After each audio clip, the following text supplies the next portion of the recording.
resterons puisqu'il nous aime. Alléluia. Nous sommes ici parce qu'il nous aime. Il nous a aimés le premier. Et son amour l'a conduit tout droit à la croix pour nous sauver. Que son nom soit glorifié. Notre Dieu règne encore. Jamais son amour ne s'en va. Le vent se déchaîne, nos cœurs sont en peine, mais Dieu nous conduit jusqu'au bord.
Seigneur, ce que tu nous promets, nous sommes là pour que ta promesse devienne réalité dans la vie de chacun de nous. Oh, que gloire, honneur et louange te soient rendus. Je me tiens là, tout tremblant, incapable. Oh, notre Dieu. Parce que ton œuvre ne repose pas sur l'homme. Ton œuvre ne repose pas sur les discours persuasifs de la sagesse. Ton œuvre repose sur la puissance de Dieu. Ton œuvre repose sur l'œuvre de Golgotha. Oh, ce sacrifice sanglant de Jésus-Christ. Viens-nous au secours. À ce deuxième jour de convention, viens-nous au secours. Tiens là-bas toi-même et conduis-nous jusqu'au bout. Sachant que sans toi, nous ne pouvons rien faire. Nous allons lire ta parole, que le Saint-Esprit se tienne là. Oui, pour accomplir son œuvre toute puissante. Oui, Seigneur, nous nous attendons à toi. Bénis-nous, enrichis-nous, vivifie-nous. En ton nom, nous proclamons la délivrance des captifs. Que tous les liens soient brisés. Que l'ennemi soit vaincu sur tous les fronts. Que les malades soient guéris.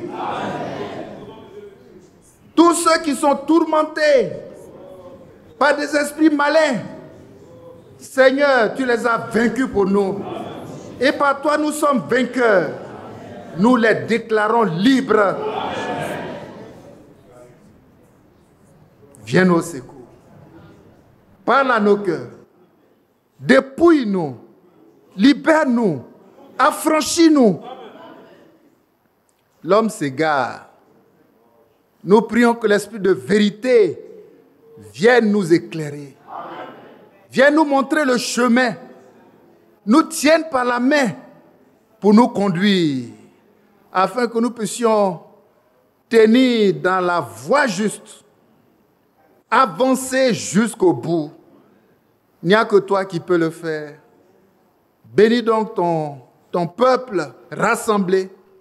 Oh Seigneur, et glorifie-toi au milieu de nous. Merci pour ton amour et ta grâce. Au nom de Jésus-Christ. Amen. Gloire à toi, Seigneur. Veuillez vous asseoir. Que Dieu nous bénisse. Vous savez, le premier intervenant a mis la barre tellement haute. Que Dieu soit loué. Ce ministère qui nous a entretenus ici hier a mis la barre très haute. Qui croit que la barre a été mise haute? Mais qui a atteint cette barre-là? La barre est placée haute, mais qui l'a atteint? Il y a un frère à ma gauche qui a dit ça va aller. Vous savez, c'est ce que l'homme dit. Je ne pense pas que je l'ai atteint moi-même. Mais nous comptons sur la grâce de Dieu. Sur le secours d'en haut. Et c'est pour ça que nous sommes là. Parce que tous, nous allons y parvenir. Amen. Ah, ça c'est vrai, hein, la barre est mise très haute. Mais voyez, c'est un ministère de l'esprit, de la parole, qui a fait ce travail. Ce n'est pas un homme pour qu'on regarde à l'homme. Mais c'est Jésus-Christ. Dans ce message, il y a une expression qui vient, qui revient. Tournez les regards vers Jésus. Amen. Celui qui n'est pas dans cette position n'a pas compris le message. Mais celui qui est dans cette position, il ira jusqu'au bout. Parce qu'il ne compte pas sur un homme. Il ne s'appuie pas sur un homme. Que Dieu nous aide. Parce que c'est là notre position. Voyez,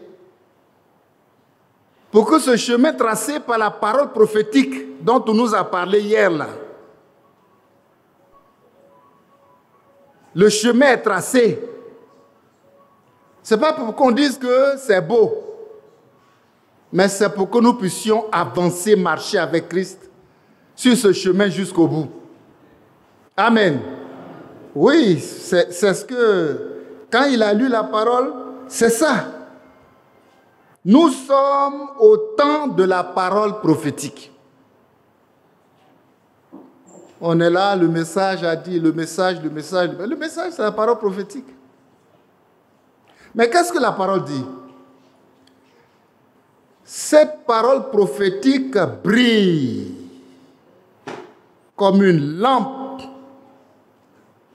Nous qui ne comprenons pas vite là. Cette parole prophétique brille comme une lampe. Où? Dans un lieu obscur. Dans un lieu obscur. Le lieu obscur, c'est le monde. C'est tout ce qu'il y a dans le monde. Même les églises sont dans le noir. Il y a un seul endroit où il y a la lumière. C'est dans la parole. La lumière, c'est Christ. Que Dieu nous aide. Donc cette parole prophétique, elle brille. Et pour que ça brille, voyez où le Seigneur a mis. C'est en haut, c'est élevé. Et quand ça brille là, ce n'est pas la lumière qu'il faut regarder. Si tu regardes la lumière, tu seras ébloui. Que Dieu nous aide. Mais quand ça brille, ça va nous aider à trouver le chemin. Et c'est quand tu trouves le chemin qui est unique. Il n'y en a pas deux, il n'y en a pas trois. Pourquoi tu dis, si je n'ai pas trouvé le premier, le deuxième là, je vais trouver. Non, non, non, c'est unique. Je peux alors marcher. Les traces qui sont sur ce chemin, ce sont les traces que Jésus-Christ lui-même a laissées. Que Dieu nous aide à trouver le chemin. Mais c'est ça le message. Voilà le message, pas autre chose. Et Dieu nous aidera jusqu'au bout. C'est un lieu obscur. Le monde est un lieu obscur. Les ténèbres couvrent toute la terre. Mais toi, lève-toi et sois éclairé. Ta lumière, c'est quoi? C'est la parole prophétique. C'est la parole prophétique. Et quand on lit la Bible, La parole prophétique est directement liée, pas à un prophète. Que Dieu nous aide. Pour montrer que le prophète n'est rien. La parole prophétique est directement liée à Christ. Apocalypse dit que c'est le témoignage de Jésus. Le témoignage de Jésus. On va commencer par là. Avant de venir au texte que j'ai retenu qu'on doit lire, mais ce développement nous amène au témoignage de Jésus. Lisons-le pour situer. On ne sait pas ce qu'est la parole prophétique.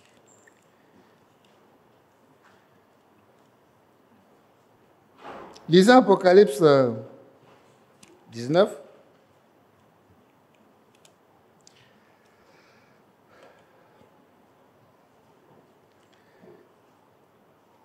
Verset 9. Et l'ange dit, écrit, heureux ceux qui sont appelés au festin des noces de l'agneau. Et il me dit, ces paroles sont les véritables paroles de Dieu. Et je tombais à ses pieds pour l'adorer. Une grave erreur. Mais il me dit, garde-toi de le faire. Je suis ton compagnon de service. Et celui de tes frères qui ont quoi? Le témoignage de Jésus. Adore Dieu. Car le témoignage de Jésus est l'esprit de la prophétie. La parole prophétique est directement liée à Christ. N'allez pas chercher ailleurs. La parole prophétique ne vient pas du prophète. Ce n'est pas le prophète qui est auteur. L'auteur, c'est le « ainsi dit le Seigneur ». Amen. Ça dit quoi? C'est Dieu qui parle. Et quand Dieu parle, la terre entière doit faire silence. Parce que tout le monde doit se chercher dans cette parole-là. Ça brille comme une lampe dans un lieu obscur. Voilà ce que la Bible dit. Lions directement la parole prophétique, pas au prophète, mais à Christ. C'est lui qui est l'auteur. Amen. C'est lui qui est l'auteur.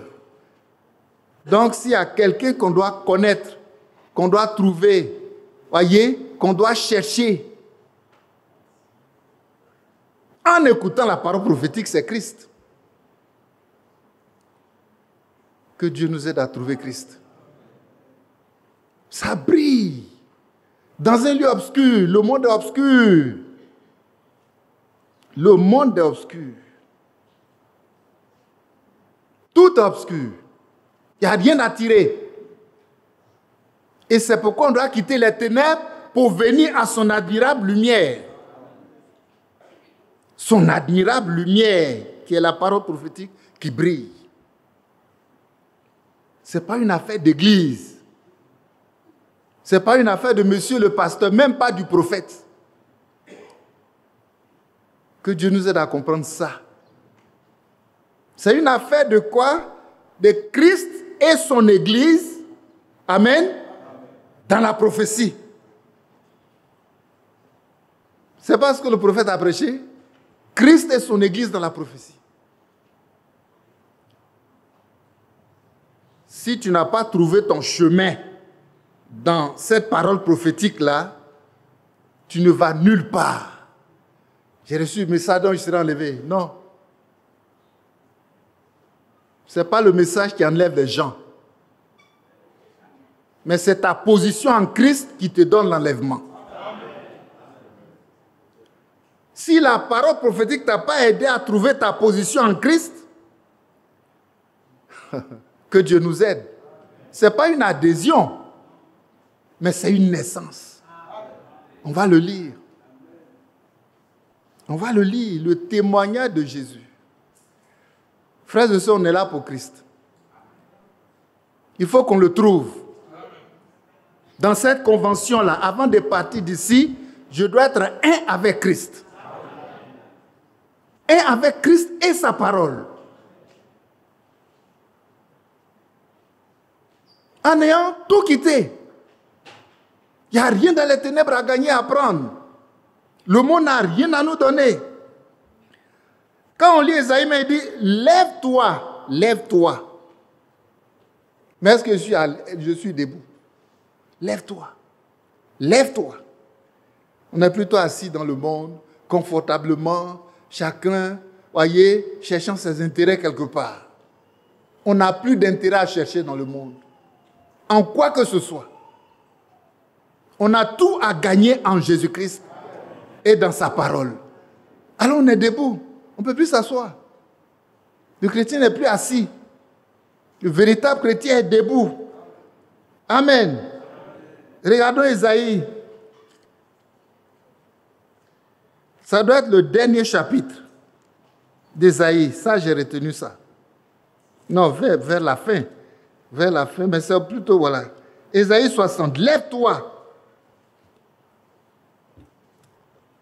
Verset 1. Lève-toi.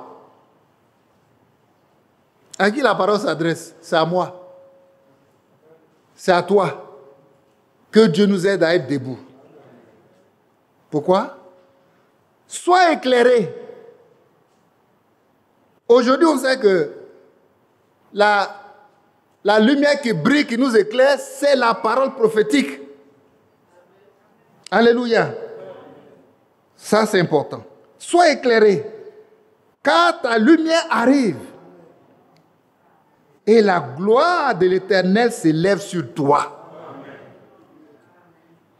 Tu deviens quelque chose de glorieux pour Dieu. Ce n'est pas toi qui es quelque chose, mais ce que la parole prophétique t'amène, qui va briller sur toi là, c'est ce qui fait de toi quelque chose. Et une chose pareille ne peut plus rester sur la terre. Sa place est trouvée au ciel. Amen. Et pourquoi le Seigneur dit, je vais vous préparer une place. Quand je serai allé et que je reviens, je vous prendrai avec moi. Ceux sur qui cette gloire brille là, ils vont partir. Mais si cette gloire n'est pas sur toi, tu iras où? Tu n'es pas reconnu par Dieu. Dieu sait ceux qui lui appartiennent. Amen. Et quand hier on nous a lu que cette lampe brille dans un lieu obscur, ça doit nous amener quelque part. Si on a trouvé le chemin et qu'on avance, on va avancer pas à pas, jusqu'à ce que l'étoile du matin brille dans nos cœurs, dans nos vies. L'étoile du matin, c'est qui? C'est Jésus-Christ. Amen. Quand son esprit est en toi, c'est que l'étoile du matin brille en toi. Ça va nous amener tout droit au baptême du Saint-Esprit. Que Dieu nous aide. Jusque-là, c'est notre aboutissement. Que l'étoile du matin, Jésus-Christ, s'élève dans nos cœurs et règne. Amen. Règne sur nous. Nous scelle. Pour que ce jour qui arrive là, vraiment, on ne peut que partir. Que Dieu soit loué. Le chemin est tracé. Toutes les paroles de Dieu qu'on entend ces temps-ci là, c'est le chemin que la parole prophétique nous aide à trouver et dans lequel on doit avancer. Aujourd'hui, on nous a prêché la foi comme on n'a jamais entendu.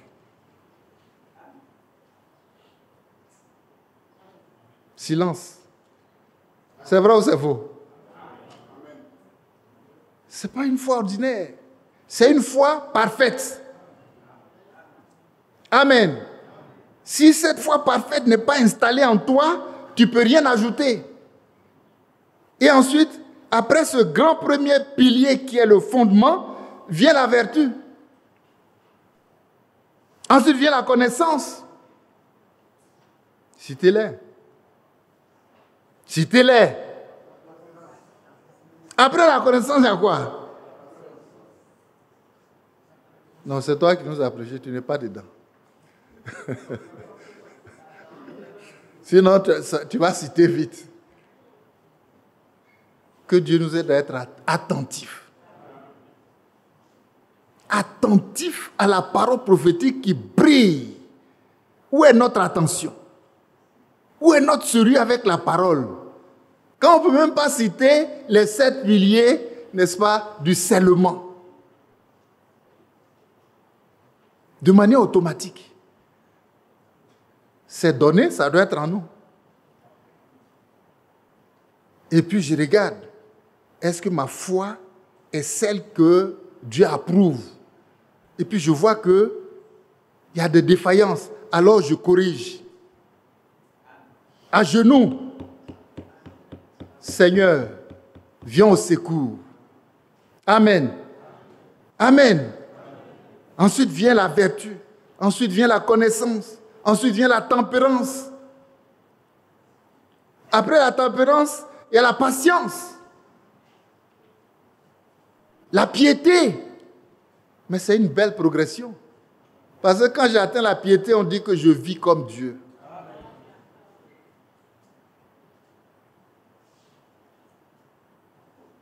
Je vis comme Dieu. Mais si je vis comme Dieu, c'est que Dieu peut habiter en moi. Alléluia. Et quand j'atteins l'amour fraternel, je ne peux pas faire descendre le baptême du Saint-Esprit sur moi. Mais lui, quand il me regarde et qu'il voit tous ces éléments en moi, lui-même, il descend. C'est lui qui baptise du Saint-Esprit et du feu. Que Dieu nous aide. Il descend. Parce qu'il voit sa parole en moi. L'objectif est atteint. L'objectif de quoi? De l'épouse parole de Dieu, qui est comme Dieu lui-même. Son épouse, c'est son image. Amen. Et il descend. Il y a 7 vertus, mais le couronnement vient d'en haut. Amen. La pierre de fête descend d'en haut pour coiffer, pour couvrir. Et désormais, quand on regarde, on commence par le haut. Et on voit Christ. Tout devient Christ. Tout devient Christ. Et à partir de ce moment seulement, je peux dire, si je vis, ce n'est plus moi qui vis, c'est Christ qui vit en moi.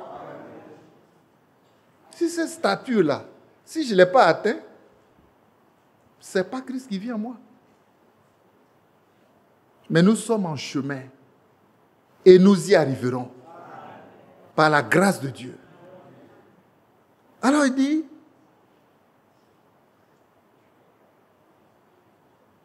prêtez attention. Prêtez attention. Mais comment je prête attention? Voilà. Comment je prête attention? Prêtez attention. Comment est-ce que je prête attention? Comment je prête attention à la parole, à son accomplissement, à ce que ces éléments-là viennent en moi et fassent partie de moi? Que Dieu nous aide à prêter attention. C'est tout cela qu'on est venu chercher. On n'est pas venu convention. Même les religieux parlent de convention. Mais nous, notre convention, là, individuellement, chacun a un objectif personnel avec Jésus-Christ. Il faut que j'atteigne le but. Amen. Et je suis venu pour ça. On a tout laissé, on est venu consacrer ne serait-ce que 3 jours. C'est même peu. Mais c'est déjà quelque chose. Parce que ce qu'on apprend ici, en écoutant la parole, dans la prière et tout cela dans la communion, c'est ce qu'on va aller multiplier dans notre vie de tous les jours. Et lui qui va dire, bon, la convention est finie, et puis il retombe dans ce qu'il était avant, mais c'est malheureux. On n'a alors rien appris. Mais que Dieu nous aide à apprendre. On est ici pour apprendre. Pour apprendre de Christ. Il nous donne ce qu'il a. Et ce qu'il a, c'est sa parole. Alléluia. Permettez-moi qu'on lise 1 Pierre.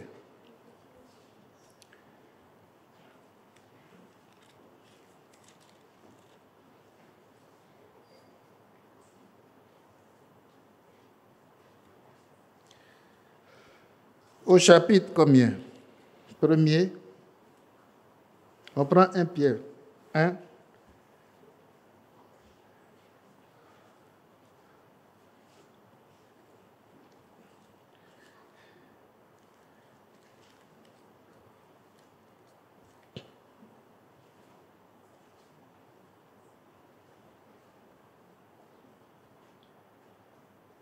Au verset 3, mais je veux même qu'on lise à partir du verset 1. Pierre, apôtre de Jésus-Christ. 1 Pierre 1, verset 1. À ceux qui sont étrangers et dispersés dans le Pont, la Galatie, la Cappadoce, la cité, toutes ces contrées-là, l'Asie, la Bithynie, et qui sont élus selon la préscience de Dieu le Père, afin qu'ils deviennent obéissants et qu'ils participent à l'aspersion du sang de Jésus-Christ et que la grâce et la paix vous soient multipliées. Donc, ceux à qui la parole de Dieu est destinée, là, c'est des élus. Amen. Même quand on voit dans le synodal, il dit aux élus qui sont étrangers. C'est aux élus. Ils sont élus selon la préscience de Dieu le Père. Ce n'est pas pour tout le monde. C'est pourquoi on peut voir que ce n'est pas tout le monde qui peut avancer avec la parole de Dieu. Mais quand tu es élu, comment? Par toi-même ta décision? Selon la préscience de Dieu. Mais regardez, d'où vient ton élection? C'est un programme divin. Amen. Ah oui, selon la préscience de Dieu. Par la sanctification de l'Esprit.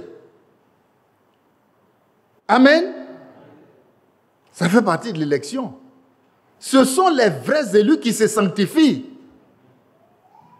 Et ce n'est pas une sanctification charnelle, mais c'est la sanctification de l'Esprit. Parce qu'ils doivent devenir. Amen. Amen. Afin qu'ils deviennent obéissants et qu'ils participent à l'aspersion du sang. Ils participent à l'aspersion du sang de Jésus-Christ. Il dit que la grâce de Dieu vous soit multipliée.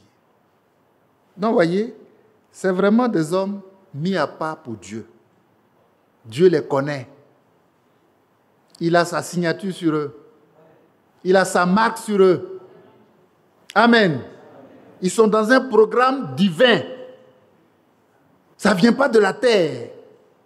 C'est pourquoi quand on les regarde là, ils sont mis à part et ils se préparent pour le ciel. Ce qu'ils sont là, ça vient du ciel.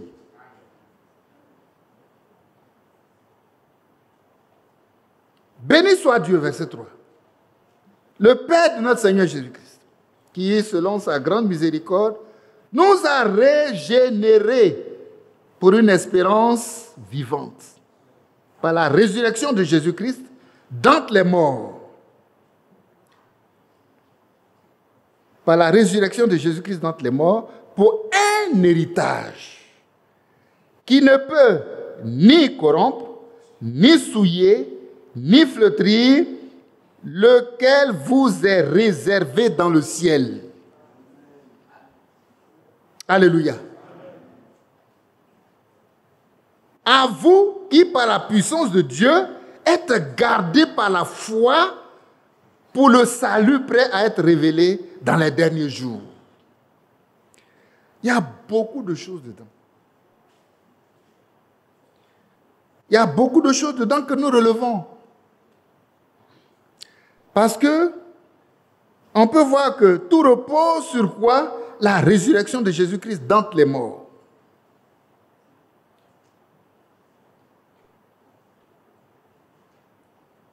cela a un sens pour la vie de chacun de nous.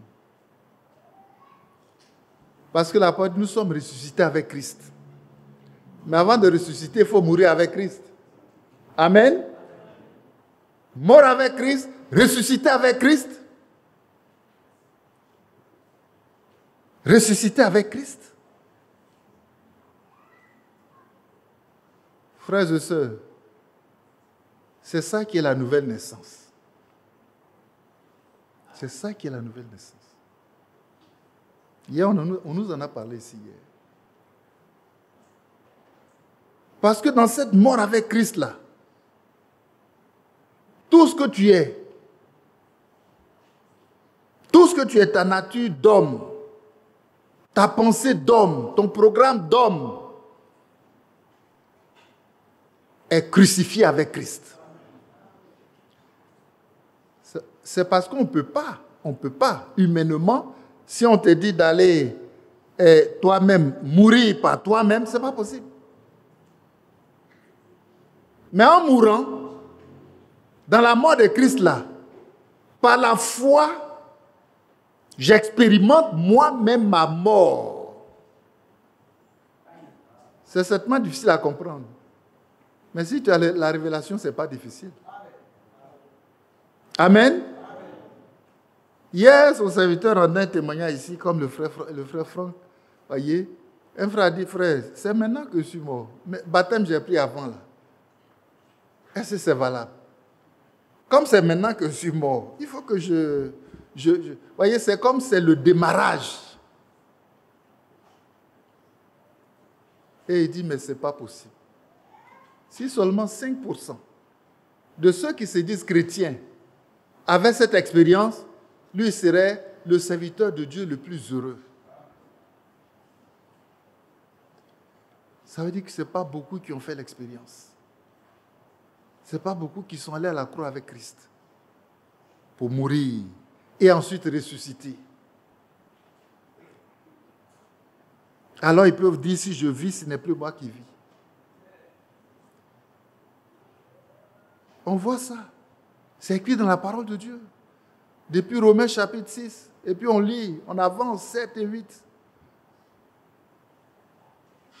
Paul a fait cette expérience. Parce que quand il regarde sa vie passée, il dit, mais misérable que je suis. Qui me délivrera de ce corps de mort? Mais gloire soit rendue au Seigneur. Alléluia. Parce que ce corps de mort qui pêche, qui ment, qui vole, qui triche, qui ne peut pas obéir à la parole de Dieu, le Seigneur l'a crucifié à la croix. Moi, j'ai fait mon expérience. Et il dit, gloire soit rendue à l'Éternel. Par notre Seigneur Jésus-Christ. Ça commence là. Et celui qui est mort est ramené à la vie, ça c'est une nouvelle vie. Puisque c'est en Christ qu'il est revenu à la vie, ça veut dire qu'il est la vie qui ramène là. Ce n'est plus... On lit un peu dans Job, on voit un peu l'homme.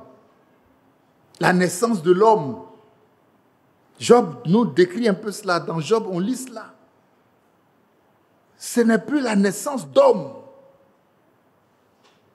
Je peux dire que la nouvelle naissance, c'est la naissance de Christ. L'esprit par lequel Christ est né là, c'est le même esprit. L'homme, dans ta vie, ce qui est inscrit en toi, c'est l'ADN de l'homme. Mais si tu as la nouvelle naissance en Jésus-Christ, ce n'est plus l'ADN de l'homme. C'est l'ADN de Jésus-Christ lui-même. Alors la vie qui va suivre là, ça ne sera plus l'homme. Ça sera Christ. Ça sera Christ. Alors tu te tiens devant lui pour dire, voilà, c'est ça que je veux. Il faut que les choses changent. Il faut que ça soit radical. L'ancienne vie, l'homme du péché, le vieil homme, a été crucifié avec Christ. Amen. Et désormais, la vie qui est en moi, c'est la vie même de Jésus-Christ. Oh, ça, c'est le bon départ. Et quand tu es ressuscité avec Christ de cette façon, comme c'est écrit là, tu ne peux que vivre avec Christ. Ce n'est pas une affaire d'église, ce n'est pas une affaire de religion. Ce n'est pas une affaire, un tel est mon pasteur. Il faut que lui-même fasse son expérience. Et même quand il a fait son expérience, ce n'est pas ton expérience. Ma grâce n'est pas ta grâce. Va chercher pour toi. Que Dieu nous aide à aller au front. Amen. Pour affronter la mort. Ce n'est pas facile, hein, mais tout est possible à celui qui croit. Il faut l'affronter. De toute façon, c'est incontournable. C'est incontournable. Jésus a dit, il faut que vous naissiez de nouveau. Mais quelqu'un n'est pas bon, ne peut pas naître de nouveau. Il le faut, c'est une obligation. Quand il a dit ça à ce docteur de la loi, il dit, mais est-ce que je dois rentrer dans le sein de ma mère et puis renaître? Il ne comprend pas. Mais nous avons la révélation pour comprendre. Ça veut dire qu'il faut mourir à ce que tu es. Alléluia. Alors tu peux naître de nouveau. Tu peux naître de nouveau. Tu peux naître de nouveau. Regardez un peu Job. 11h25. On ne va pas courir, hein. Comme c'est des jours consacrés, allons pas à pas. Que Dieu nous aide.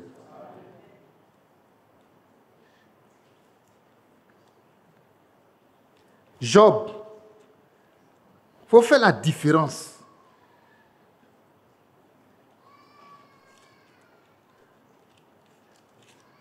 Job 14. Job. Chapitre 14.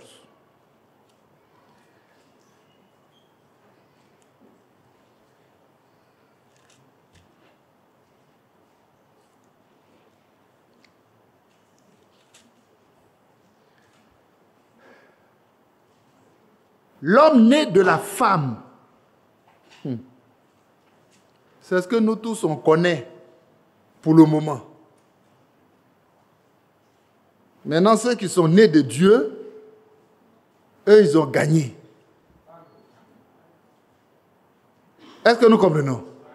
L'homme né de la femme, sa vie est courte, sans cesse agitée. Il naît, il est coupé comme une fleur, il fuit et disparaît comme une ombre. Et c'est sur lui que tu as l'œil ouvert. Et tu me fais aller en justice avec toi.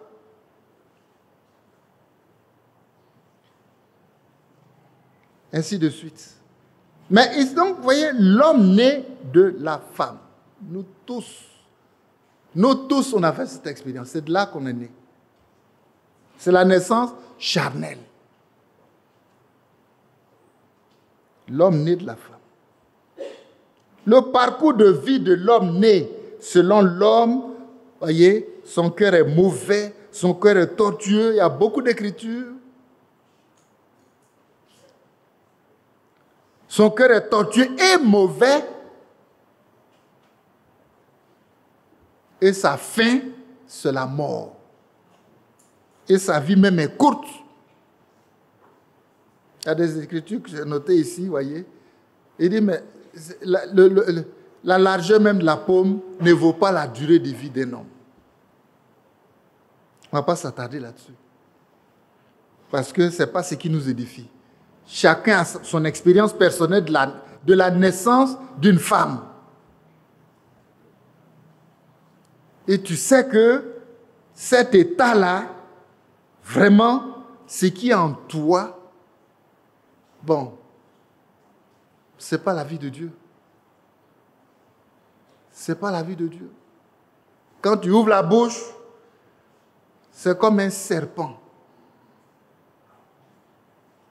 Ta langue, tes paroles, tes pensées, tout en toi est péché. Que Dieu nous aide. On ne peut pas rester dans ça pour prétendre aller au ciel, pour prétendre aller dans l'enlèvement. Parce qu'il y a un message que je dis, j'ai reçu. Le message même, c'est pas...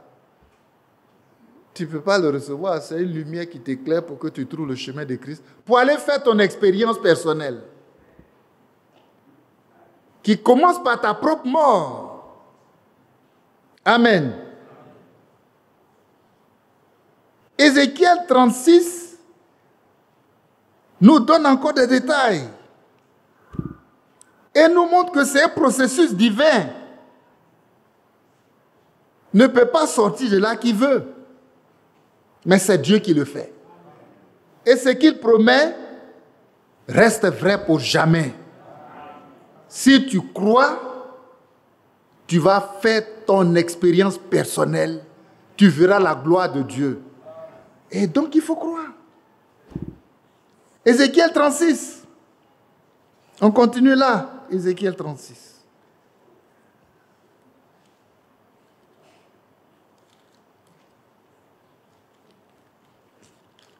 Rapidement, feuilleton.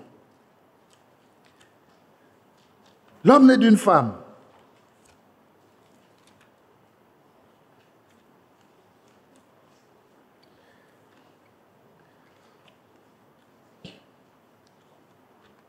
Qu'est-ce qu'il dit? Ézéchiel 36.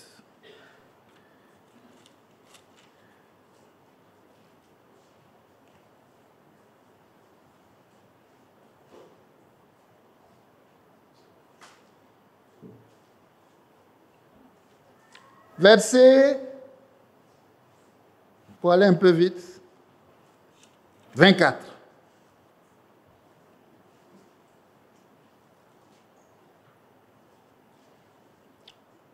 Je vous retirerai d'entre les nations. Je vous rassemblerai de tous les pays et je vous ramènerai dans votre pays.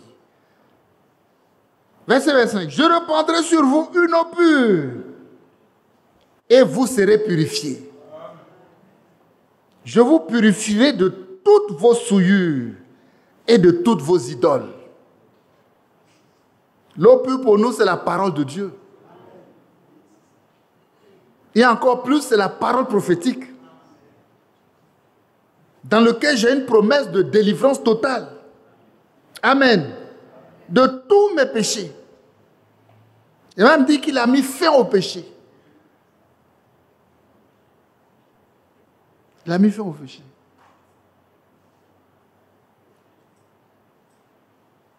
Verset 26, je vous donnerai un cœur nouveau. Parce que l'ancien cœur est mauvais. Un cœur nouveau. Je mettrai en vous un esprit nouveau. J'ôterai de votre cœur le cœur de pierre, dur comme caillou, qui est incrédule, qui ne croit pas. Le Seigneur en a souffert tout le temps, les maigres 3 ans qu'il a passé avec ses disciples. Homme incrédule et pervers, ce n'est pas les païens, hein? C'est les disciples, s'il vous plaît. On est d'accord? Homme incrédule et pervers, jusqu'à quand vous supporterez-je? Parce que le cœur est dur comme caillou. Mais j'ai la promesse de la parole de Dieu d'un cœur nouveau. Un cœur nouveau. J'aime souvent citer le témoignage d'une sœur. Et quand je cite, elle dit, ah, frère, la sœur Thérèse, elle doit être quelque part. Elle a fait une expérience merveilleuse. Quand Dieu lui a dit, tiens, c'est comme ça, non? Tiens, je te donne un cœur nouveau. Mais elle ne savait même pas ce que c'était. Elle n'a jamais lu. Un cœur nouveau, elle a pris. Que Dieu soit loué. Et qu'il le fasse pour chacun de nous. Mais ce qu'il a ajouté, il dit, le cœur nouveau ne pêche pas. Mais ça, c'est la vérité. Parce que ce cœur-là, qui est nouveau, ne pêche pas. Mais l'ancien cœur, là, c'est un cœur de péché. D'abord, il est rempli de péché, de rapines. Le Seigneur ne veut pas changer ça. C'est-à-dire garder l'ancien cœur, nettoyer son... Non, il enlève même. Parce que la naissance de ce cœur-là ne peut pas l'amener à être autre chose. Charnel est vendu au péché. La chair ne peut même pas obéir à la parole de Dieu. Et la parole dit, il ne le peut même pas. Mais Dieu fait grâce de te donner, de me donner un cœur nouveau qui ne pêche pas. Alors je suis capable de vivre sans péché. Amen. Un cœur nouveau. Je mettrai en vous un esprit nouveau. J'ôterai de votre cœur, de votre corps, le cœur de pierre. Et je vous donnerai un cœur de chair. C'est-à-dire c'est un cœur qui est sensible. Ce n'est plus caillou de pierre. C'est un cœur sensible. C'est un cœur comme un buvard. Quand ça tombe dans l'eau, ça inhibe l'eau, ça boit l'eau. Et notre eau, c'est la parole de Dieu. Alors la parole de Dieu peut habiter en moi. Et comme il a dit que ma parole habite en vous, dans toute sa richesse, afin que tout ce que vous faites en pensée, en action, si la parole de Dieu habite en toi, tu feras tout au nom de Jésus-Christ. C'est une expérience glorieuse. C'est une expérience glorieuse. C'est une expérience glorieuse. Et quand ce cœur, cette première étape est franchie, voyez, c'est un processus. Quand cette première étape est franchie, le problème de cœur est réglé. Deuxième étape, je mettrai en vous un esprit, je mettrai mon esprit en vous. Et je ferai en sorte que vous suiviez mes ordonnances et que vous observiez et pratiquiez mes lois. Ça, c'est possible quand c'est l'Esprit de Dieu qui est là. Parce que lui, il est l'Esprit de la parole. Tu verras comme Dieu voit. Tu comprendras comme Dieu comprend. Tu n'iras pas à gauche et à droite dans les interprétations, mais tu marches par révélation. Dieu se révèle à ses enfants par son esprit. Amen. Amen. Et ensuite, vous habiterez le pays que j'ai donné à vos pères. Vous serez mon peuple et je serai votre Dieu. Amen. Je vous délivrerai de toutes vos souillures.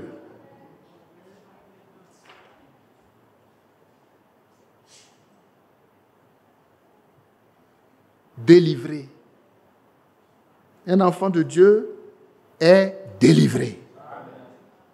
Les choses anciennes sont passées. Toutes choses deviennent nouvelles. Et à partir de là, il peut dire, je marche en nouveauté de vie. Amen.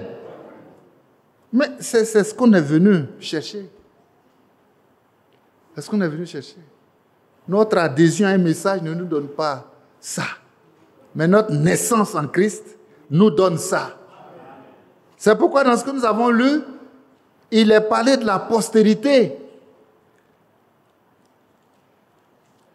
Amen. La postérité. Et on insiste dessus. Parce que la parole de Dieu insiste dessus.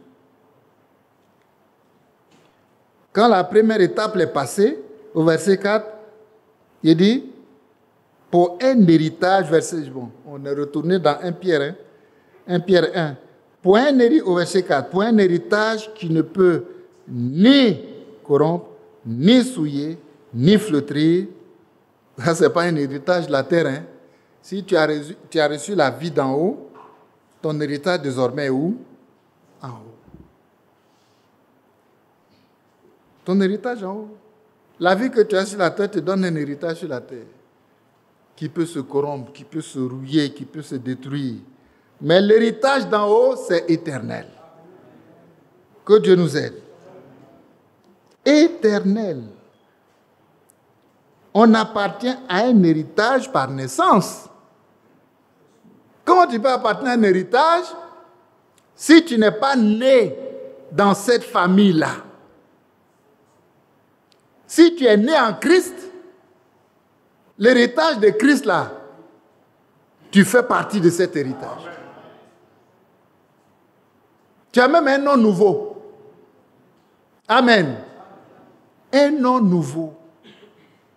Oh, le Seigneur a fait tout cela pour nous. À vous qui, par la puissance de Dieu, êtes gardés par la foi pour le salut prêt à être révélé dans les derniers jours. Vous voyez que, en lisant « gardés par la foi », j'insiste dessus. C'est ça que nous devons vivre tous les jours. Amen. Gardés par la foi. Le frère a insisté là-dessus. Dans cette prédication, frère Frank Krefeld, le 4 avril 1981, Hébreux 11, où c'est intitulé « La foi ». Si le frère suit, il peut vous le projeter. 4 avril 1981. Oui, on peut bien avoir les bandes. Les bandes, c'est là où le message est enregistré. Et prédication de frère Branham. Mais ça va rester lettre morte tant que l'esprit n'a pas vivifié. C'est pareil pour la Bible. Mais pour nous, l'esprit vivifie la parole. Amen. Et c'est de ça qu'il a parlé. Mais comment il vivifie la parole? Comment? C'est par la révélation. Toute parole de Dieu,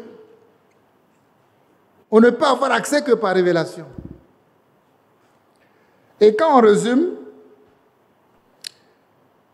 on voit que révélation signifie avoir accès à 3 choses. Que Dieu nous aide à comprendre ça. Je vais la citer. Première chose, accès à la vie de la parole. La vie qui est dans la parole là. Je rentre dedans. Ah, si tu es rentré dedans, donc c'est cette parole dans laquelle tu es rentré là, ça devient ta vie. Amen. Ça devient ta vie. Amen. Deuxième chose, avoir accès à la profondeur de la parole. Vous ne pouvez pas comprendre. Hein? Avoir accès à la profondeur de la parole, ça veut dire que désormais, je suis capable de comprendre, voyez, selon Dieu, comprendre la pensée de Dieu. C'est le Saint-Esprit par révélation qui t'introduit dedans. Ce qui m'est révélé là, j'ai la pensée de Dieu, je sais exactement ce que Dieu pense. Et ça devient moi ma pensée. Donc du coup, ce qui est en moi là doit être vidé. Oh, que Dieu nous aide. Il a tellement insisté, je ne sais pas où se trouve la feuille. Elle s'est envolée. Le frère a trouvé? Bon, on va lire ce qu'il y a ici. Et troisième chose, on a accès au conseil de Dieu. On a accès au conseil de Dieu. La révélation nous introduit dans le conseil de Dieu. Mais c'est trop élevé. C'est trop élevé. Donc il dit ceci. Il n'y a pas une seule chose d'origine divine. Suivez bien. Dans cette prédication du 4 avril 1981 de frère Frank, il n'y a pas une seule chose d'origine divine que nous puissions nous révéler l'un à l'autre. Est-ce que nous comprenons? Mon frère Badi a un grand niveau de connaissance, mais il ne peut rien nous révéler. C'est compris? Il peut juste nous prêcher. Il n'y a pas un frère qui peut révéler quelque chose à son frère. D'homme à homme, il n'y a pas de révélation. Impossible. Humainement impossible. Humainement, ce n'est pas possible. Le Saint-Esprit seul sonde toutes choses, même la profondeur de la divinité, et c'est le Saint-Esprit qui révèle profondément tout, du début à la fin. La révélation vient uniquement du Saint-Esprit. Il n'y a pas d'autre moyen, pas d'autre possibilité. Dans ce qu'on appelle révélation là, c'est le Saint-Esprit ou rien. C'est le Saint-Esprit ou rien. Ça ne peut pas venir d'un homme.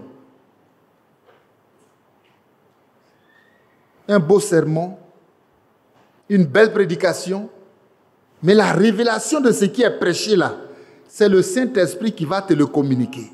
Donc après la prédication, il y a un face-à-face avec Dieu pour recevoir une autre dimension.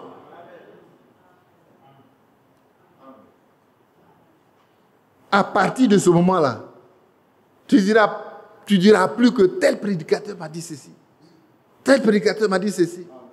Désormais, tu diras, Dieu m'a dit. Le Saint-Esprit m'a dit. Il n'y a pas un homme qui peut... Non, ce n'est pas possible. Ce n'est pas du ressort humain. Et il continue. En tant qu'être humain, nous pouvons parler ensemble de la parole de Dieu. Entre nous, on peut parler de la parole de Dieu. Et souvent même, ça devient discussion. Et quand discussion devient dispute, là, c'est pas là même qui a commencé. Ça peut être houleux. Mais, le sens doit nous être révélé par le Saint-Esprit. Nous pouvons lire les prédications de Frère Branham et dire, ici, il a prononcé ceci, ici, il a prononcé cela, et les deux sont vrais, mais à moins que ce qu'il a prononcé ne nous soit éclairé, révélé par l'Esprit de Dieu. Amen. Si ça, ce n'est pas fait, nous n'avons que la lettre, sans la révélation. Ça devient un danger. Vous savez ce que c'est que la lettre sans la révélation? C'est pas bien encore. D'accord, je vais mettre quelque chose dessus.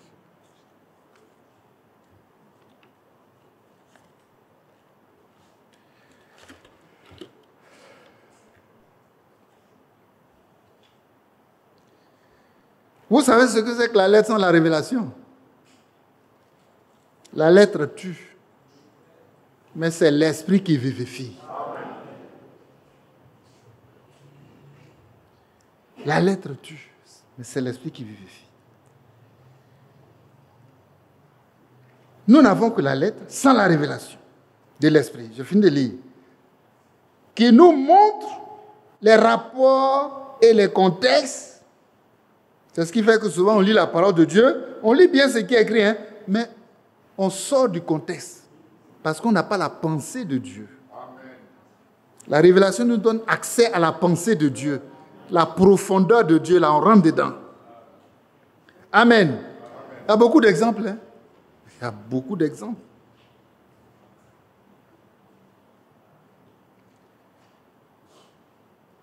Il nous montre les rapports et les contextes. Et si tu n'as pas la révélation, tu as toujours sorti du contexte de la parole. Le vrai contexte de la parole, tu as sorti. Et puis quand tu sors là, tu as dévié. Tu as dévié. Frère Branham a rendu un témoignage où le Seigneur lui a dit de regarder, il va lui montrer l'épouse. L'épouse là, il va lui montrer. Et un groupe est en train de venir, ça va dans tous les sens, c'est habillé comme le monde. Et puis, tout ce qu'ils font là, il n'y a rien qui est en accord avec la parole de Dieu. Ils regardent ça, quel désordre, dans l'habillement, dans tout. Et le groupe est passé. Le groupe est passé, mais il était malheureux. Il dit l'épouse, mais ce groupe qui est passé là, je ne me reconnais pas dedans, c'est parce que j'ai prêché. Et il dit, l'épouse arrive. Il dit, c'est autre chose. Et l'épouse vient, bien habillée. Alléluia. Et puis, ils sont bien rangés en rang. Une marche en ordre. C'est majestueux, c'est beau à voir. Et son cœur était heureux.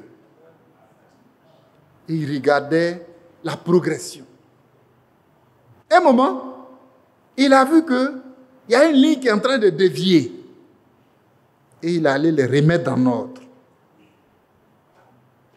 Amen. Il allait les remettre dans le rang. Il a rangé le rang. Et ça continue. Ça devient encore, il les ramène. Ça devient encore, il les ramène. Jusqu'à ce que la vision passe. Frères et sœurs, le message là prépare l'épouse et nous remet aussi dans les rangs. Parce que, je me souviens, j'ai lu une note dessus, voyez, même les chrétiens, les vrais chrétiens, ils peuvent faire des erreurs. Mais ce qui fait de lui un enfant qui a l'esprit de Christ, c'est que quand la parole le reprend, il se répand toujours. Il ne va pas se révolter pour aller se perdre. Il les remet dans le rang. Il les remet dans le rang. Que Dieu nous remette dans les rangs. Ah oui. Sans révélation, mon peuple est sans frein. Tout ce qui est dit, il dit, il n'y a rien que le prophète a dit qui ne doit pas être révélé. Tout. Tout.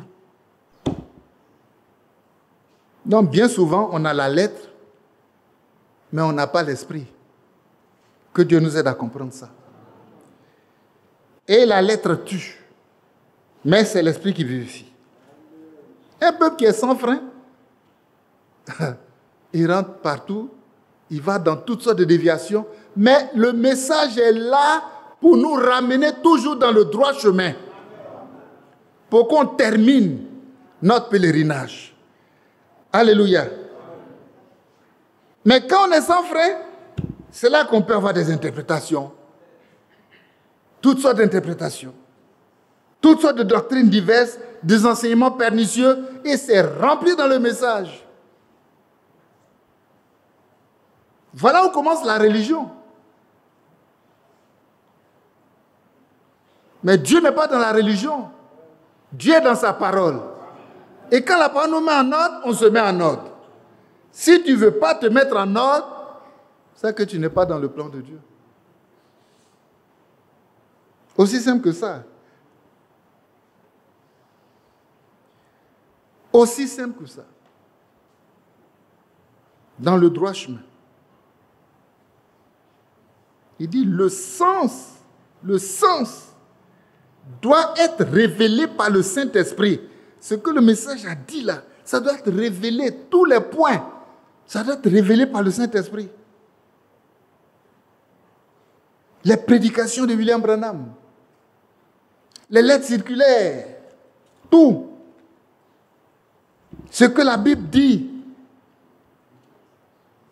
tout doit être révélé par le Saint-Esprit. Donc l'Église, même au temps de la fin, ce n'est pas ce que nous pensons. C'est pourquoi on voit des églises qui sont dans le désordre. Il dit, mais qu'est-ce qui conduit l'Église? Là encore, il a donné 3 éléments.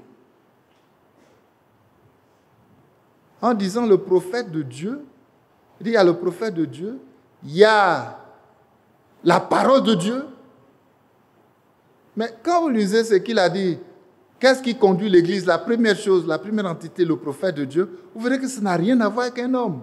Parce que le prophète de Dieu, là, ce qui est dedans, la première chose, c'est le ainsi dit le Seigneur. Amen. Et ensuite, il dit, la deuxième chose, c'est l'esprit de la prophétie. On a lu tout de suite quelque chose là-dessus, l'esprit de la prophétie. C'est le témoignage de Jésus. C'est ça qui doit conduire l'Église. Et c'est ça qu'on nous a présenté hier qui brille sur nous. Mais combien sont ceux qui marchent dans la ligne pour avancer? Combien sont ceux qui, voyez, qui sont fidèles, qui ont la révélation pour avancer? Mais tant que tu n'as pas la révélation, tu n'es pas dans la ligne. Hein? Tu n'es même pas dans la ligne. Non, non, non, non. Tu n'es même pas dans la ligne.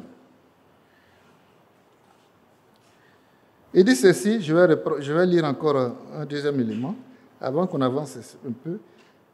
Dans la dernière période, et nous pensons que c'est maintenant, dans la dernière période, il dit, je le crois avec conviction. Il en sera comme au commencement. Amen. Le peuple sera pur, saint, sans faux, sans mensonge, sans tromperie, sans rien. Nous aurons tous des lèvres pures, un cœur pur devant la face de Dieu. Excusez-moi de vous donner la référence, c'est Réunion mensuelle de Zurich, où il est dit, tu viens en aide à ceux qui aiment la justice, à ceux qui se souviennent de toi dans tes voies. Prêché le 27 octobre 1985 par le frère Éoal Franck. Dans la dernière période où on est arrivé là, celui qui a atteint cette stature-là, il a vraiment rencontré Christ. Je le crois, il dit je le crois, dans la dernière période, il en sera comme au commencement. Parce que nos cœurs sont ramenés à la foi de nos pères apostoliques. Pour vivre comme ils ont vécu. Pour croire comme ils ont cru. Nous aurons tous des lèvres pures et un cœur pur devant la face de Dieu. Personne ne tendra des pièges à l'autre. Personne ne déformera plus une parole de Dieu. Mais si c'est la révélation de la parole, de la vérité, et que tu marches dans la vérité, tu ne peux pas déformer la parole de Dieu. Personne ne comprendra plus l'autre de la mauvaise manière. Et il dit, cette harmonie divine. Amen. Amen. Qui peut créer ça? C'est uniquement le Saint-Esprit. Cette harmonie divine, absolue, absolue, doit régner parmi tous les rachetés avant qu'ils puissent être unis avec la tête. Unis au Rédempteur. Et seul Dieu peut accomplir cela en nous. Nous-mêmes ne pouvons rien faire. Voilà comment Dieu veut trouver son épouse pour l'enlever. Mais pour qu'on puisse parler que tous sont arrivés à être purs et saints, sans mensonge, sans tromperie, sans rien, c'est qu'ils sont nés de nouveau et remplis du Saint-Esprit. Chacun a fait son expérience. De sorte que ce groupe-là, il a appelé ça, c'est ça le groupe de rachetés. Rachetés par le sang de Jésus-Christ. Qui ont fait du chemin avec Christ. Qui ont fait des expériences avec Christ. Amen. Et désormais, qui ont en eux la vie de Christ. Mais il est tellement rempli d'amour fraternel qu'il ne peut pas tendre un piège à son frère. Il ne peut pas. Mais aujourd'hui, il n'a pas l'amour. Il n'y a pas l'amour au milieu des hommes, hein, mais il y a l'amour au milieu des vrais enfants de Dieu. Quoi qu'on dise, ils existent. Ils existent, hein. Toi, lutte pour rentrer dans le groupe là. C'est pour toi qui est dur, hein. Sinon Dieu, lui, il a déjà fait son travail. Le frère prêchant ici, il nous dit, mais son épouse s'est déjà préparée. Mais ce n'est pas lui qui le dit, c'est la parole même qui le dit. Son épouse s'est préparée. Amen. Son épouse s'est préparée. Elle s'est revêtue, Apocalypse 19, des vêtements de fin lin. Et le fin lin, ce sont les œuvres justes des saints. Ils ont ça. Donc s'ils ont des œuvres justes, alors ils sont purs. Ils sont saints. Ils sont sans faute, sans mensonge, sans tromperie, sans rien. Les choses semblables qu'on attribue à la chair là, ils n'ont plus ça au milieu d'eux. Que Dieu soit loué. Nous aurons tous des lèvres pures, un cœur pur devant la face de Dieu. Personne ne tendra des pièges à l'autre. Personne ne déformera plus une parole. On marche dans la révélation. Personne ne comprendra plus l'autre de la mauvaise manière. Et puis ça crée des litiges, voyez, des incompréhensions, des palabres et tout cela. Non, non, non. On n'a plus rien à régler. Parce que tout le monde est occupé, personnellement occupé avec Christ. Il y a une image qui me quitte jamais. Qui me quitte jamais. Et le prophète a amené le groupe qui était avec lui au sommet de la montagne. Amen. Il est monté avec eux au sommet de la montagne. Et ce qu'il a fait, c'est qu'il a décoiffé la montagne. Mais quand il a décoiffé comme ça, là, il y a une lumière vive qui a jailli de là. Et il a amené chacun de nous, tous les éléments du groupe là, à se fixer sur la lumière là. Et au début, ça émerveille. Mais ça vient d'où? Qu'est-ce que c'est? Et ils étaient occupés. Chacun était occupé. Soyons occupés. Pour nous-mêmes. Et quand ils étaient occupés à regarder cette lumière, fixer la lumière là, lui, il est descendu de la montagne. Personne n'a su. Au début, personne n'a su. Amen. Personne n'a l'a vu descendre. Bon, ils se sont dit peut-être qu'il est encore là, mais il n'était plus là. Mais le fait qu'il les a branchés, oh, que Dieu nous aide à être branchés. Où il les a branchés là? Ils ne pouvaient même plus s'occuper les uns des autres, chacun occupé pour lui-même. Mais quelques moments après, il y a des éléments qui se sont débranchés. Et ils ont dit, mais où est le prophète? Où est le prophète? Et ils ont vu que le prophète n'est plus là. Ils ont dit, mais il est parti. Et ils ont commencé à descendre la montagne. Il y a un groupe qui est descendu. Ceux qui sont restés là, soyons de leur nombre. Parce que c'est le message qui va préparer la seconde venue du Seigneur. Hein. Ce n'est pas le prophète. C'est pourquoi on ne peut que rendre gloire à Dieu. Voyez, son serviteur l'a dit hier, on ne peut pas se réjouir de la mort de quelqu'un, mais on dit c'est pour le bien de l'œuvre de Dieu. Tout ce que Dieu permet est bon. Regardez Jean-Baptiste. Quand il a fini net, le Seigneur l'a retiré. Et il dit, c'est lui qui est le précurseur de sa première venue. Quand il a fini son œuvre pour présenter Christ au monde, amen, et c'est ce qu'il a fait. Voici l'agneau de Dieu qui ôte le péché du monde. Amen. Quand il a fini, il a retiré. Ensuite est venu le deuxième précurseur avant sa deuxième venue. C'est William Marion Branham. Quand il a fini, le Seigneur l'a retiré. Parce qu'il le savait. Hein? Je t'envoie avec un message. Cette voix-là ne vient pas de la terre. Ça vient d'en haut. Le message vient d'en haut. Amen. C'est un message d'ange. Il dit, je t'envoie avec un message qui préparera ma seconde venue. C'est le message qui prépare la seconde venue de Christ. Amen. Quand il a fini net, qu'il a déposé le bic, il a retiré. Franck dit, mais je n'ai pas compris ce que Dieu m'a dit, parce que c'est à voix audible. Hein. J'ai écouté ça même ces 2 jours-là. Dieu m'a parlé à voix audible.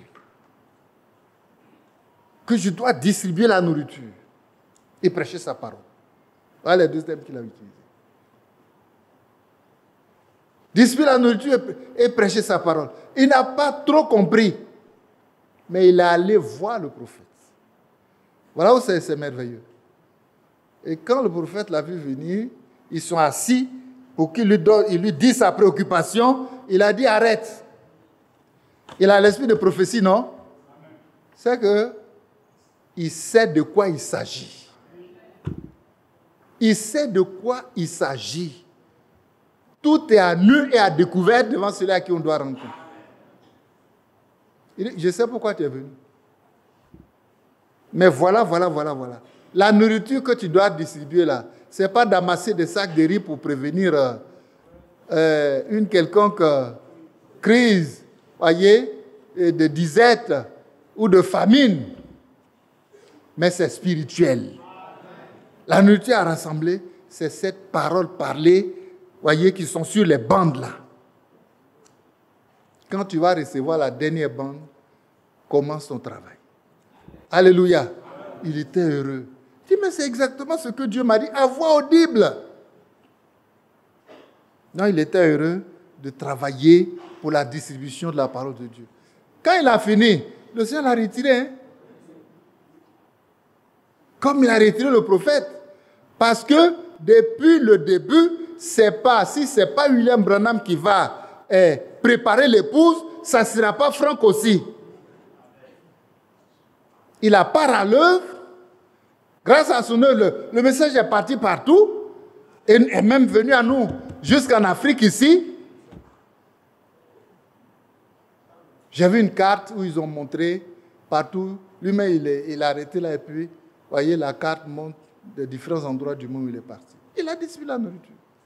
Lui-même, il dit, j'ai fini mon travail. Mais si tu as fini ton travail, quand ton patron a fini son travail, là, il a pris, non? Mais est-ce que toi, tu as fini et puis il va te laisser? Si il te laisse, toi-même, tu vas gâter le travail que tu as fait. Parce que quand Dieu ne travaille plus, c'est l'homme qui va travailler. Est-ce que l'homme fait quelque chose de bon? Tout ce que Dieu permet est bon. On rend gloire à Dieu. Chacun de nous est face à face avec le message maintenant. Avançons. C'est le Saint-Esprit qui est à la barre. C'est la révélation de la parole de Dieu qui est là maintenant. Tu dois la recevoir personnellement pour avancer. Ça ne viendra pas d'un homme. C'est pourquoi Dieu met toujours des sentinelles pour nous aider à trouver le chemin. Amen. Et moi, je crois de tout mon cœur que parmi les sentinelles que Dieu a placées pour corriger les déviations là,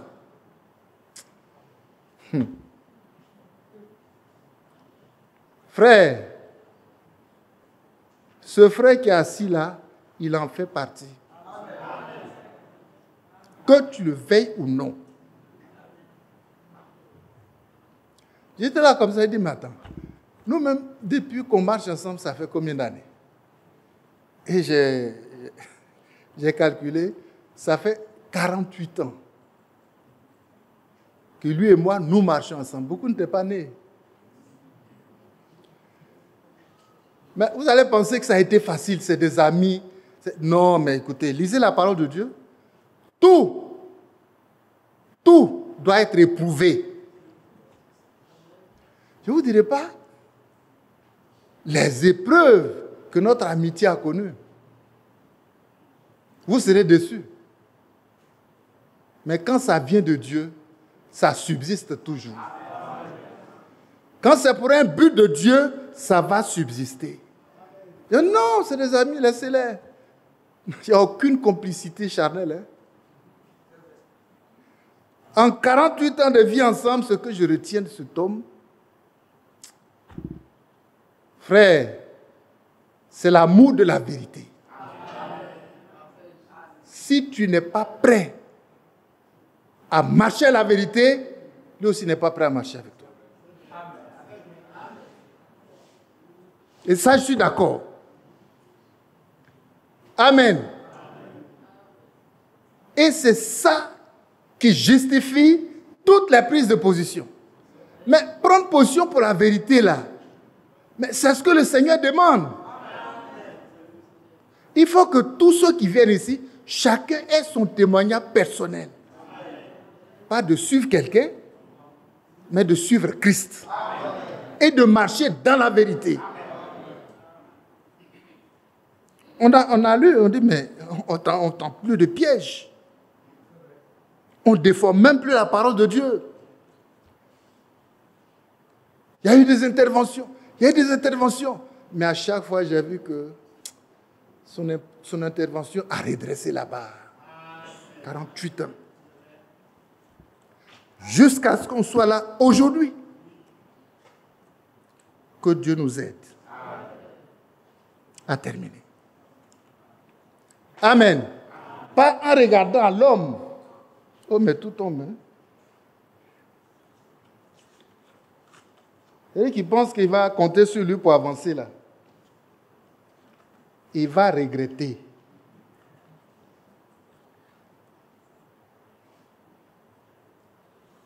Ce n'est pas lui qu'il faut regarder pour avancer.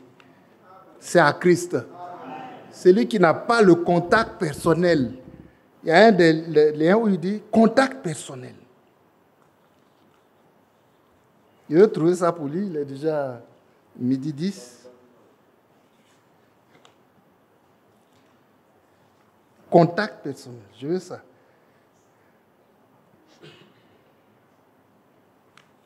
Que Dieu soit loué. Contact personnel. Ça doit être quelque part.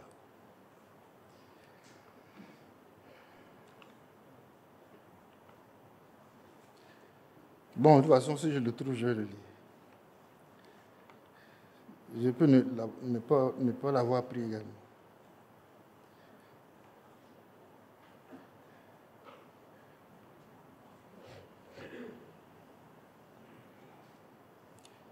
Ici, c'est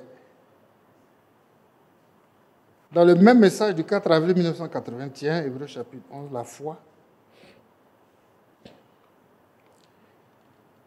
où il nous dit l'importance de lire les prédications de Frère Branham.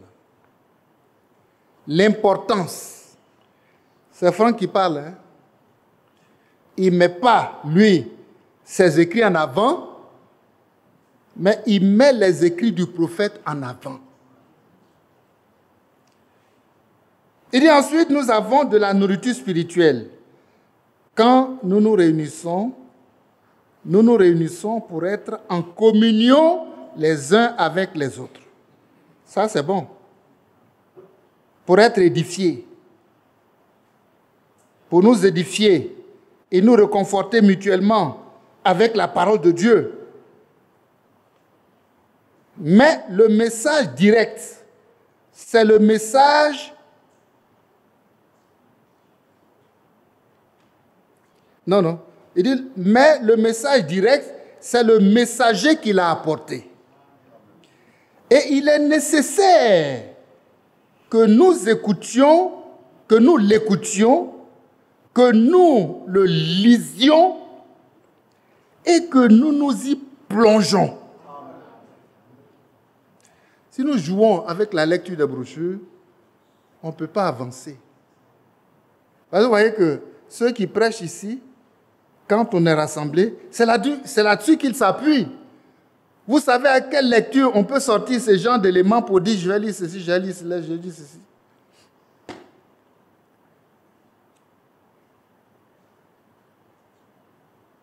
Depuis 2h40, je suis debout. Je ne me suis pas encore couché jusqu'à 7h. Que Dieu nous aide. Mais il dit c'est important. C'est là-dessus que lui, il a travaillé toute sa vie de serviteur de Dieu. Le frère aime le dire ici, mais il a lu toutes les brochures.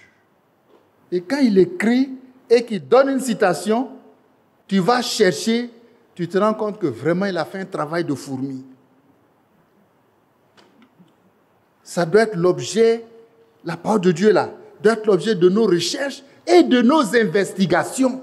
C'est ce qui est écrit dans la Bible. Hein?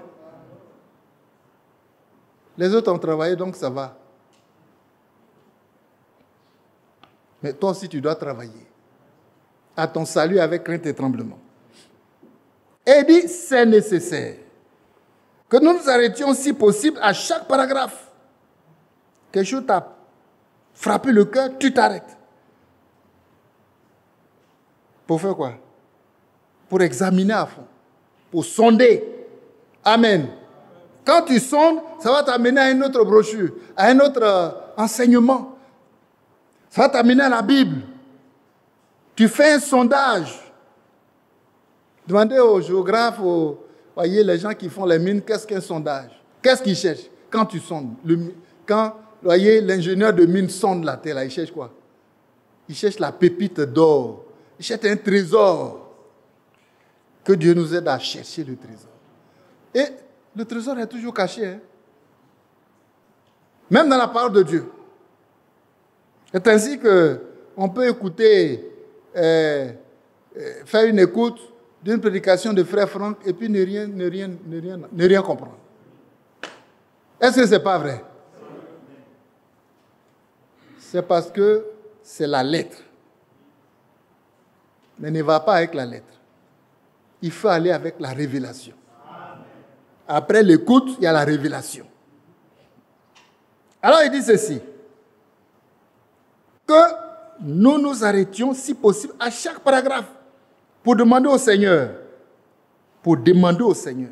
ce qu'il veut dire en particulier par ces choses. Demander,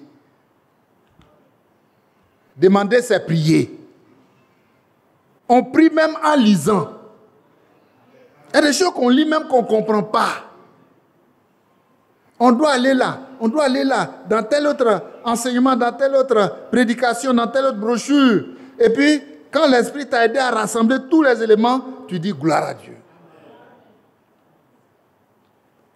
Tu dis gloire à Dieu. Demandez au Seigneur. Hier, on nous a donné l'exemple d'un grand homme de Dieu. C'est qui? Daniel.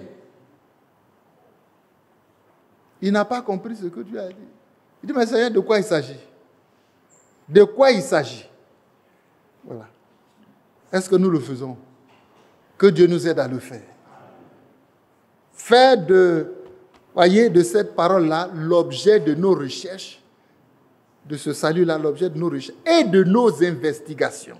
Pour investiguer, il faut avoir beaucoup d'éléments à mettre ensemble, entrecouper, fouiller, examiner.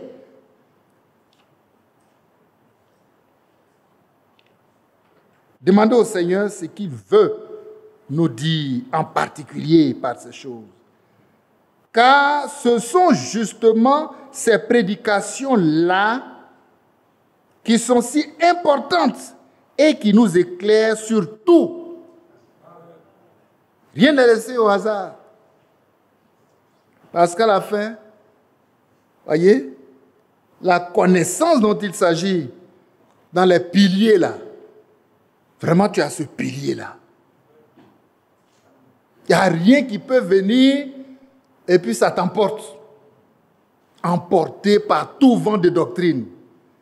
Toi, tu es quoi? Tu es léger comme ça. Mais quand tu as ces piliers-là dans ta vie, le vent peut venir. Hein?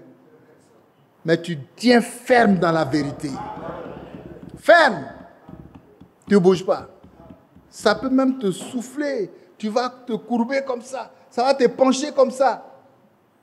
Mais tes racines sont enfoncées dans la parole de Dieu. Ça ne bouge pas. L'épreuve va passer. Amen.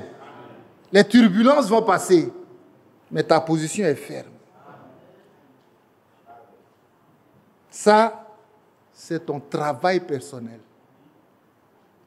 L'importance de lire les prédications de Frère Branham. Et à ça, on ajoute aussi les lettres circulaires. Et la Bible. Parce qu'on a 3 sources. Aujourd'hui, on a 3 sources. Amen. Oui, c'est tellement important. Quand on en parle, voyez, on doit en parler sérieusement.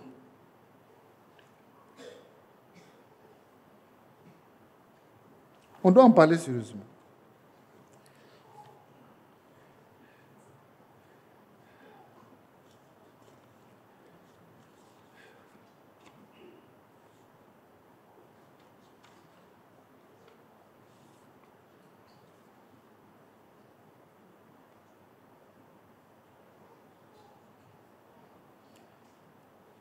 Que Dieu nous aide à comprendre.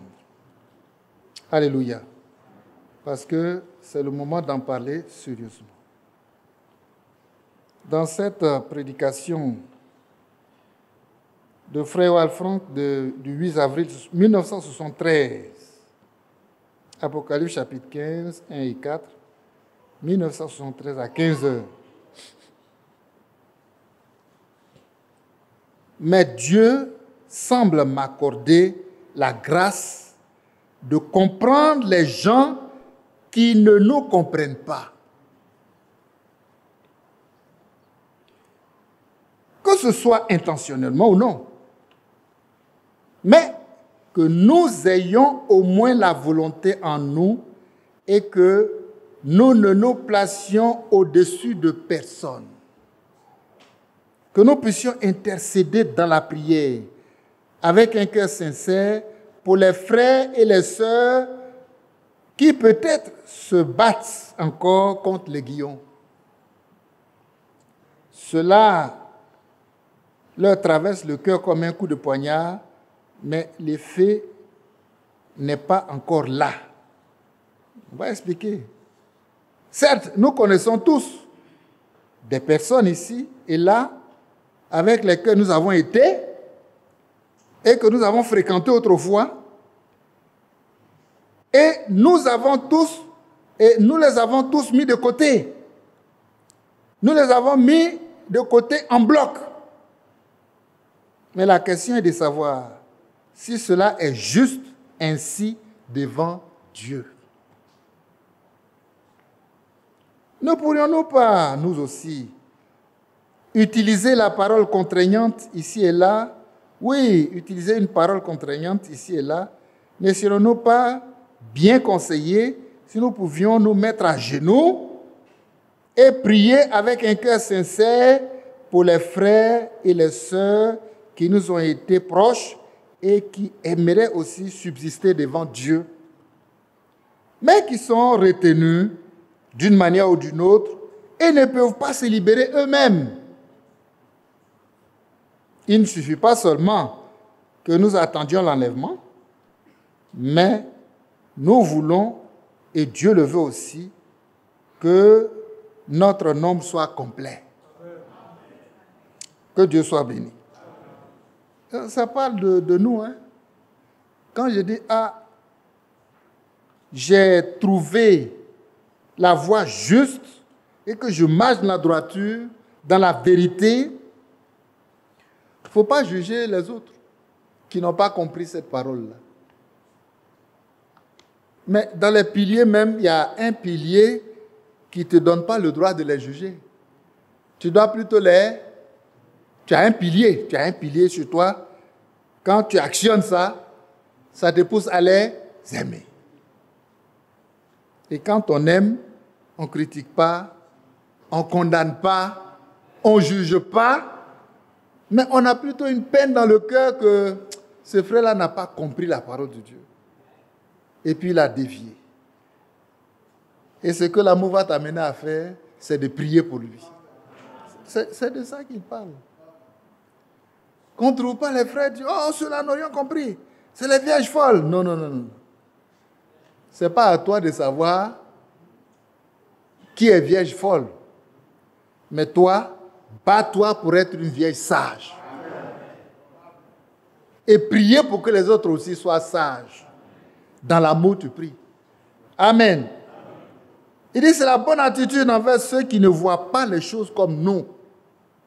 C'est la bonne attitude envers ceux qui ne voient pas les choses comme nous. Que nous ayons au moins la volonté en nous et que nous ne nous placions pas au-dessus de personne.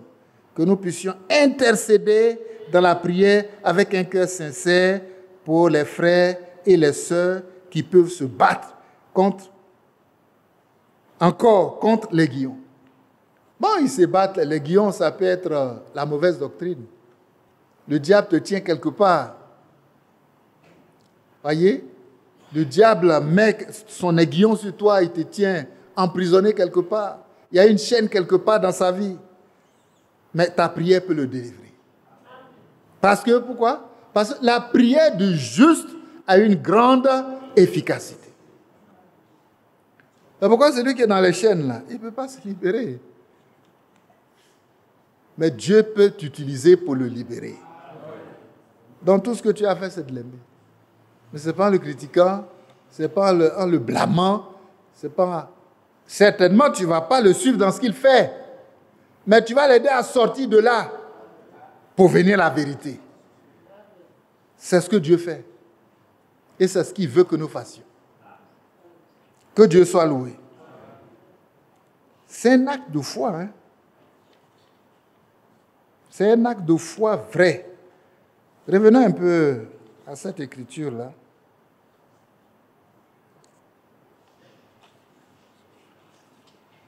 Et ça, je l'ai lu la dernière fois où le frère Franck a dit, si des personnes ou une assemblée néglige la vie de prière,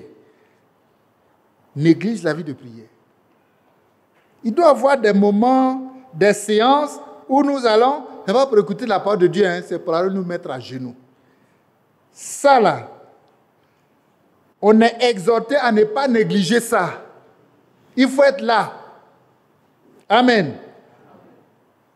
Si des personnes ou une assemblée négligent la vie de prière, ils sont coupés de la présence même de Dieu, du Dieu Tout-Puissant. Et se trouveront bientôt dans un état de tiédeur et d'indifférence à l'égard de la parole de Dieu. C'est la chute qui est amorcée. Hein. Quand tu deviens tiède, tu es indifférent aux choses de Dieu, c'est la chute qui est amorcée. Le pasteur regardait, pas le pasteur, mais le prophète. On n'est plus dans les histoires de pasteurs. Pasteur. Toi, tu es quoi? Et puis tu es vraiment au-dessus comme ça. L'Église a un chef, c'est Jésus-Christ. Ce n'est pas l'homme. Dans vos histoires de pasteur, là, nous m'avons appelé à appeler quelqu'un pasteur. Parce que ce n'est pas la parole de Dieu. Et quand on a lu les noms blasphématoires, on sait que tous ces titres-là, c'est des noms blasphématoires. Il faut qu'on corrige. Amen. Le prophète a dit, si vous m'aimez, appelez-moi frère. Ne m'appelez pas prophète. Prophète n'est pas un titre, c'est un ministère de la parole. Amen. Oh, c'est merveilleux. Donc, ne négligeons pas la vie de prière. La vie de prière dans l'Église. Ta présence est nécessaire. Amen. Parce que toutes les grâces qui sont demandées, le baptême du Saint-Esprit pour lequel nous allons, frères et sœurs, c'est pour nous tous. Quand les 120 étaient là-haut, que chacun a eu le Saint-Esprit, est-ce que c'est les seuls disciples? Ceux qui sont restés à la maison là, ils ont eu le Saint-Esprit. Que Dieu nous aide à ne pas négliger la vie de prière. À être là. Et nous serons là jusqu'au bout. Amen. Parce que Dieu est en train d'achever son œuvre. C'est le temps de l'achèvement. C'est le temps de l'achèvement. Il y a des écritures là-dessus que je voulais lire, mais je pense que ce que nous avons entendu est suffisant. C'est le temps de parler au rocher. Amen. Il dit, parle au rocher. Le rocher, parle au rocher. Tout dans la vie d'un enfant de Dieu est un miracle. Nous sommes d'accord. Tout est miracle. Parle au rocher. Et en disant parle au rocher, voyez, le prophète a prêché là-dessus. Mais frères et sœurs, la vraie foi, si cette foi en toi là, mais c'est une création, ça crée, ça amène à l'existence ce qui n'existe pas. Et ta parole même devient créatrice. Amen. C'est ça. Parle au rocher. Quand il a dit parle au rocher, ce jour-là, le peuple était dans la soif et dans la soif, dans un désert aride, sans eau. Il n'y a rien qu'on peut avoir pour dire qu'on va boire. Mais comment c'est possible?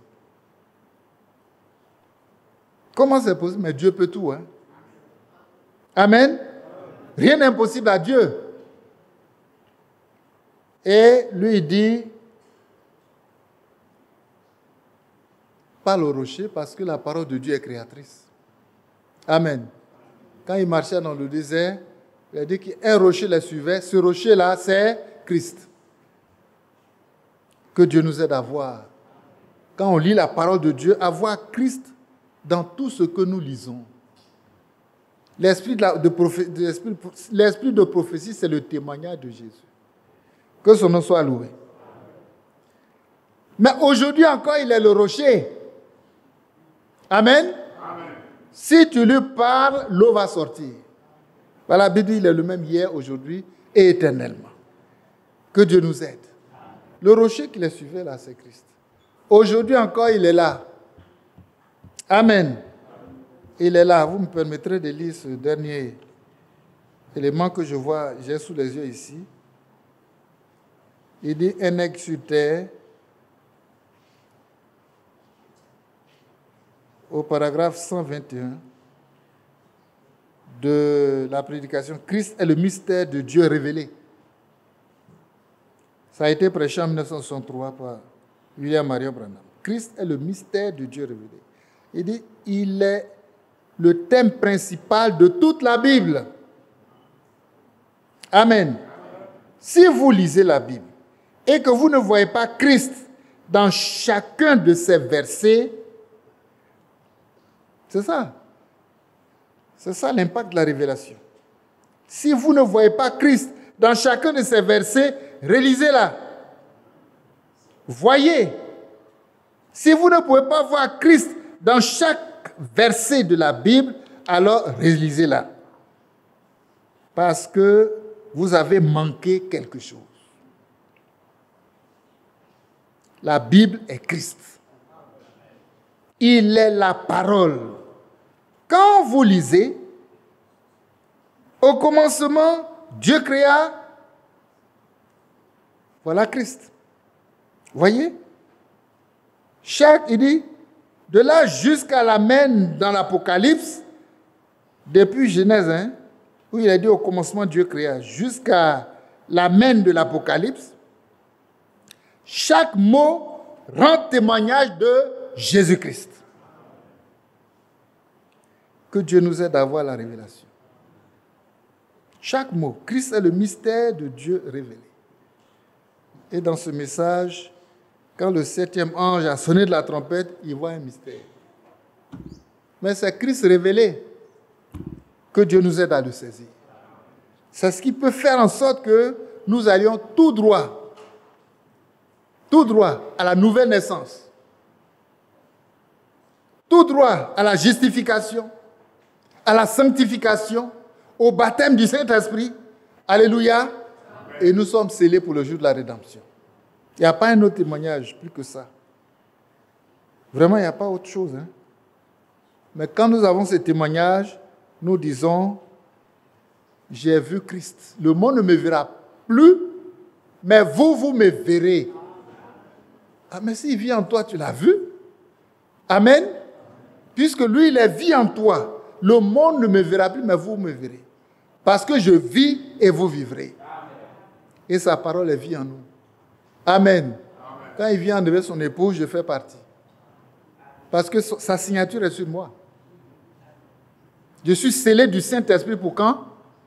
Pour le jour de la rédemption. Quand le Seigneur vient dans les airs, je fais partie de ceux qui vont le rencontrer. Pour aller à la maison comme épouse. Comme épouse, j'ai épousé la nature de Jésus. J'ai épousé la vie de Jésus. J'ai épousé l'esprit de Jésus. Amen. Christ et moi, nous sommes un. Quand le prophète dit l'union invisible de l'épouse de Jésus-Christ, frères et sœurs, c'est comme ça que ça s'accomplit parfaitement. Christ et son épouse, ils sont un. L'homme quittera son père et sa mère, s'attachera à sa femme, les deux deviendront une seule chair. Nous sommes un seul esprit avec Jésus-Christ. Quand il vient, on s'en va. Et c'est dans ce combat que nous sommes. Ce combat n'est pas contre quelqu'un, contre un frère, voyez, contre un groupe, contre une église. Ce combat, c'est contre moi-même. Amen. Je dois mourir à ce que je suis, à mes pensées, à mes désirs, à ma mauvaise vie, pour que Christ commence sa vie en moi. Et tant que pour moi continue, Christ ne peut rien faire. Mais quand pour moi est mort, Christ peut prendre place. Que Dieu nous bénisse et nous aide. Vous voyez que dans tout ce qu'on entend ici, l'appel à la prière, c'est vraiment une grande partie de la vie des enfants de Dieu. Mais malheureusement, nous ne sommes pas des hommes de prière. C'est le temps de se réveiller et de prier. Amen. Pour soi-même, pour sa vie, pour son progrès spirituel, pour l'Église, pour les serviteurs de Dieu, voyez, pour ceux qui nous prêchent, pour qu'ils soient dans la ligne de la parole de Dieu. Et que ceux qui écoutent également, ils soient en connexion avec Christ pour faire leur expérience personnelle qui les amène là-haut. Pour que tous nous puissions aller là-haut. Que gloire soit rendue au Seigneur. Le temps qu'il est, je vais m'arrêter là. Et que Dieu nous bénisse par ses paroles.